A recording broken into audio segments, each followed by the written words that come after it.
There's a pattern destroying men silently, and almost nobody is talking about it. You meet her, you feel the spark, and something about her pulls you in harder than anyone else ever has. But here's the dark truth. The very thing drawing you to her is the same thing that will break you. And after this video, you'll finally understand why you keep falling for women who can never fully love you back. Let me paint you a picture most men know too well. You give everything. Your time, your energy, your emotional bandwidth. And what do you get back? Breadcrumbs. A text here. A moment of warmth there. Then silence. Then distance. Then you questioning your own sanity. Men aren't broken for feeling this way. The math just doesn't work. You invest 100, she gives you 10. You pull back. Suddenly, she's interested again. You lean in. She disappears. It's exhausting. It's confusing. And yet, you can't stop going back for more. If you've ever found yourself chasing a woman who runs hot and cold, who makes you feel like you're almost enough but never quite there, you're not weak. You're caught in one of the most powerful psychological traps that exists. And today, we're going to break it down piece by piece. Let me tell you about Marcus. Marcus was a successful software developer in his early 30s. Good job, solid friends, and genuinely wanted to find a real relationship. Then he met Elena at a mutual friend's dinner party. She was magnetic, charming one moment, mysteriously distant the next. Their first few dates were electric, the kind where you lose track of time and everything feels like a movie scene. But then something shifted. Elena started taking longer to respond to texts. Plans became vague. She'd cancel at the last minute, then show up unannounced with wine and that smile that made him forget everything. Marcus found himself constantly checking his phone. His work suffered. His friends noticed he seemed distracted. And the craziest part, he knew something was wrong, but he couldn't stop. He kept telling himself, if I just do more, if I'm just patient enough, she'll finally commit. She never did. After 18 months of this emotional pendulum, Elena ended things with a text message. I'm just not ready for something serious. Marcus was devastated. But here's where the story gets darker. Within 6 months, he was in another relationship with a woman who exhibited the exact same patterns. Different name, different face, same emotional unavailability. Then there's David, a 38-year-old architect. His patterns started earlier. His first serious girlfriend in college was brilliant, but emotionally cold, only showing affection when she needed something.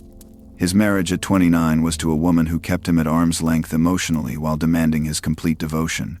When that marriage collapsed after 7 years, David found himself in therapy, finally asking the question he should have asked years ago. Why do I keep choosing women who can't love me back? And finally, there's James. James didn't even realize he had a pattern until his best friend pointed it out after his third consecutive relationship with an avoidant woman. You could have any woman you want, his friend said, but you only want the ones who don't fully want you. That statement hit James like a truck because he knew it was true. He just didn't know why. This is called repetition compulsion, the unconscious drive to recreate unresolved childhood dynamics in an attempt to finally heal them. The tragic irony is that you're trying to fix a wound by reopening it over and over again. Here's what psychology tells us is actually happening. According to attachment theory research, originally developed by psychologist John Bowlby and later expanded by Mary Ainsworth, the way we attach to romantic partners is largely shaped by our earliest relationships with our caregivers. A study published in Frontiers in Psychology found that people who grew up with emotionally unavailable parents often unconsciously seek out similar dynamics in their adult relationships. But it goes deeper than that. Psychologist Harville Hendrix introduced the concept of the imago, essentially a subconscious template of a partner that's formed during childhood. If your primary caregiver, particularly your mother, was emotionally inconsistent, distant, or unpredictable, that pattern gets wired into your brain as what love feels like. So when you meet a woman who's warm one day and cold the next, your brain doesn't register danger. It registers familiarity. It registers home. Now here's the part most people won't tell you. The reason emotionally unavailable women feel so intoxicating isn't because they're special. It's because they've hijacked your brain chemistry. Research in behavioral psychology, particularly B.F. Skinner's work on intermittent reinforcement, shows that unpredictable rewards create stronger behavioral responses than consistent ones. It's the same mechanism that makes gambling addictive. When she's affectionate after days of coldness, your brain releases a surge of dopamine that's more intense than if she was consistently loving. You're not experiencing romance. You're experiencing addiction. The hot and cold dynamic literally rewires your neural pathways to crave uncertainty, to confuse anxiety with excitement, to mistake emotional chaos for passion. According to psychologist Dr. Judith Orloff, many people mistake intensity for intimacy. That electric feeling you get when an emotionally unavailable woman finally pays attention to you. That's not love. That's your nervous system in survival mode.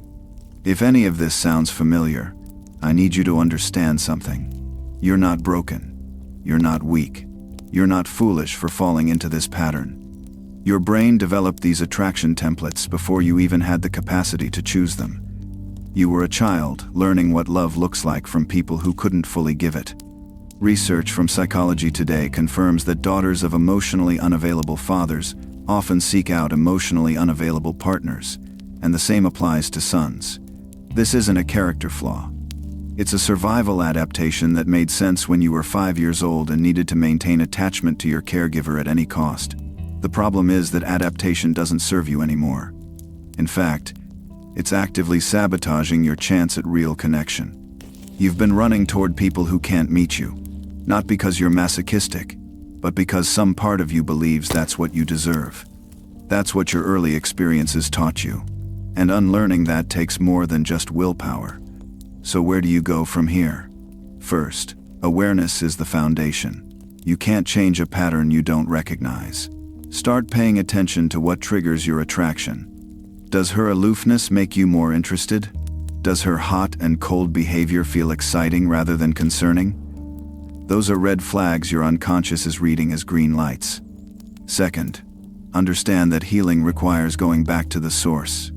Many men who break this pattern do so through therapy, specifically attachment-focused or schema therapy, where they can examine their early relational templates and begin building new ones.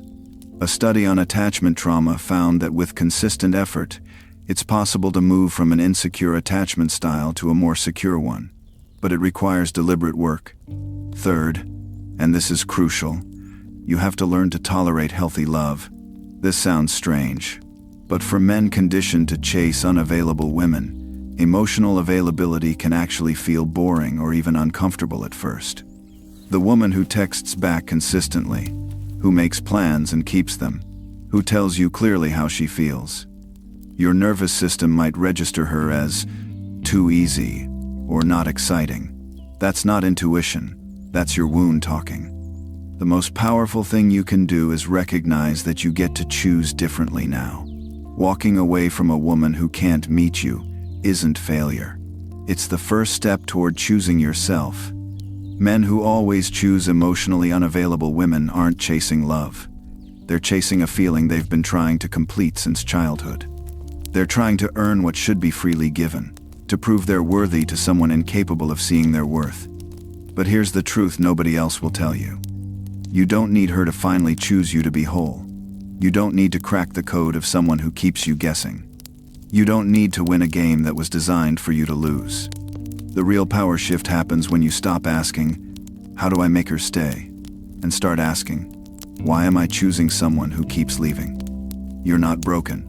The pattern is, and patterns can be rewritten.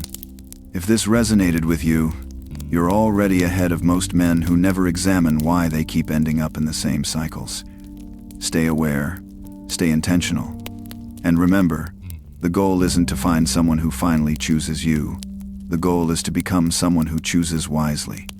Until next time, stay strong, stay sharp, and keep becoming.